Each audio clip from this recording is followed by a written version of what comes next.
빛을 따라서. 빛을 따라서 매주 화요일 이 시간에는 서대문교회 최종태 목사님께서 말씀 전하십니다.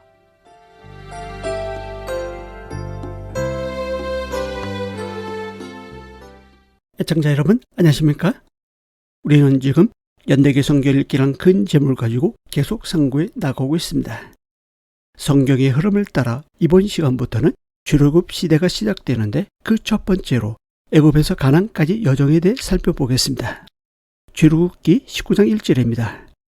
이스라엘 자손이 애굽 땅을 떠난 지 3개월 되던 날 그들이 시내광에 이르니라. 이 말씀에 의하면 이스라엘 백성들이 출애굽한 지 3개월 되던 날에 시내산에 도착합니다. 그리고 민수기 10장 11절에서 시내산에서 출발합니다. 도착해서 출발하기까지 시내산에서 머문 기간은 1년임을 알 수 있습니다. 출애굽기는 19장 이전까지는 이스라엘 백성들이 약속의 땅에 들어가서 살아야 하는 당위성을 설명하고 있다면 19장 이후부터는 이스라엘 백성들이 약속의 땅에 들어가서 어떻게 살아야 하는지를 설명합니다. 그래서 율법과 성막 제도를 보여주십니다. 이것은 곧 하나님과 관계하고 하나님께 예배하는 자는 성령과 진리의 말씀으로 예배 드릴 수 있음을 보여줍니다. 모세오경의 두 번째 책인 출애굽기에서부터 마지막 책인 신명기까지의 성경의 흐름을 따라가다 보면 흥미로운 사실을 발견하게 됩니다. 출애굽기 2장에서 출생한 모세가 신명기 마지막 34장에서 120세 나이로 죽습니다.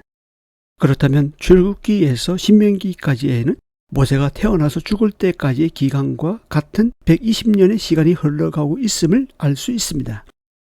또한 출애굽기 12장에서 첫 번째 유월절이 나옵니다. 민수기 9장에는 두 번째 유월절이 나옵니다. 이 두 유월절 사이의 기간은 1년입니다. 시대의 큰 흐름은 이 시내산에서 1년 동안 머문 기간을 다루고 있습니다. 또한 민수기 1장에서 1차 인구조사가 나옵니다. 그리고 민수기 26장에서 2차 인구조사가 나옵니다. 이 두 번의 인구조사 사이에는 약 38년의 시간이 지나고 있습니다. 1차와 2차 인구조사에서 인원수는 큰 차이가 없지만 인구 구성은 전혀 다른 사람으로 세대 교체가 되어 있습니다.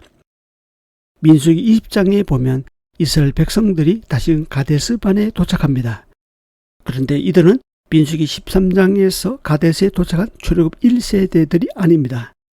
13장에서 20장 사이에 비록 성경의 장수로는 7장에 불과하지만 모세, 아론, 갈렙, 여호수아를 제외한 모든 사람들이 다 바뀌었습니다. 그렇다면 민수기 13장과 20장 사이에는 광야에서의 38년이 지나고 있음을 알 수 있습니다. 그 이유는 민수기 13장에 나옵니다.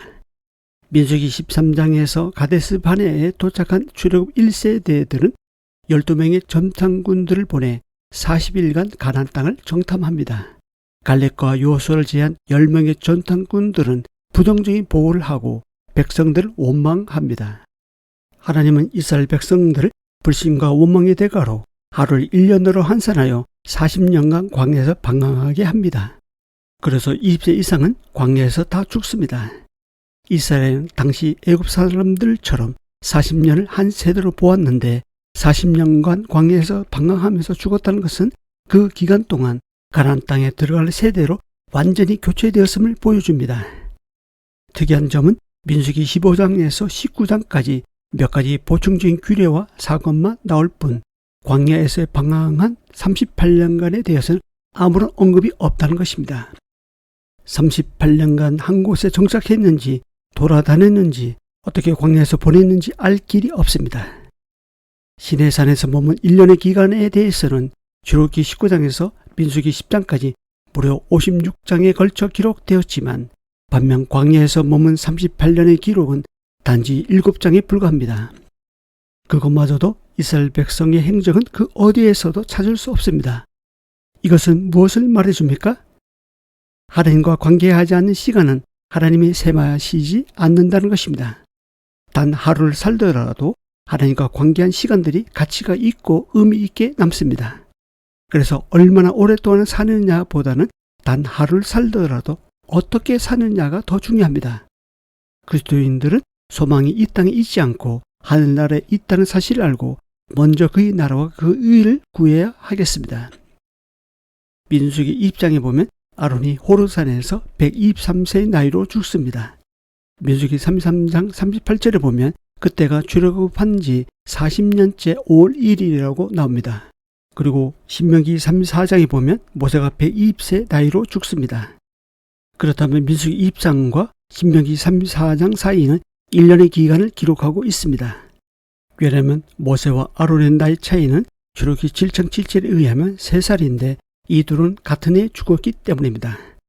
그러므로 민수기 2장부터 신명기 마지막 34장까지는 같은 해의 사건을 기록한 것임을 알 수 있습니다. 역사적 큰 흐름에서 보면 이 기간은 모압에서 1년 기간이라 할 수 있습니다. 이번에는 약간 다른 각도로 보겠습니다. 출애굽기는 라틴어로 엑소두스입니다. 빠져나옴이란 뜻입니다. 출애굽기 1장에서 19장까지가 이스라엘이 애굽의 종살이에서 빠져나오는 이야기로 구성되어 있습니다. 하나님은 단순히 애굽의 종살이에서 자유를 주기 위해서 그들을 건져내신 것이 아닙니다. 하나님을 섬기게 하기 위해서 출애굽시키셨습니다. 그래서 하나님을 섬기는 방편으로 출애굽기 20장부터 40장까지 십계명을 비롯한 복과 성막 제도를 보여주셨습니다. 그리고 출애굽기 마지막 장에서 성막이 완성됩니다. 성막이 완성되니 어떻습니까? 성막에서 행해지는 제사와 정결구례, 절기와 같은 종교의식이 레위기에서 기술되고 있습니다. 레위기는 그 이름에서 알 수 있듯이 제사장의 직무 전반에 대해 기록하고 있습니다. 민수기는 어떻습니까? 라틴어로 누메리입니다. 숫자들이란 뜻입니다. 2번의 인구조사가 기록되었습니다. 민수기는 크게 3부분으로 나누어집니다. 10장까지는 시내산에 머물러 있는 때, 2장까지는 광야의 유랑생활, 마지막 36장까지는 요단 동편 땅을 정복하고 여리고 맞은편 모압 평지에 도착하기까지 여정을 기록하고 있습니다. 신명기는 어떻습니까? 신명기는 2번의 율법이란 뜻입니다. 약속의 땅에 들어가기 전 모압 평지에서 모세가 출애굽 2세대들에게 시내산 율법을 다시 풀어서 설명해 주고 있습니다. 그리고 나서 모세에서 여호수아로 임무 교대가 이루어집니다. 이렇게 해서 모세 오경이 끝을 맺습니다.